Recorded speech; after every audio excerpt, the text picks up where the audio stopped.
ನದಿ ಮೇಲೆ ಆಡಿ ಬಂದ ತಂಗಾಳಿ ತಂಪಿನ ರೀತಿ ನೀ ತಂದೆ ಪ್ರೀತಿ ಸುಖವ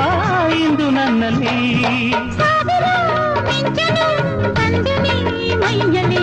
ಜೇನಿನ ಸಾಗರ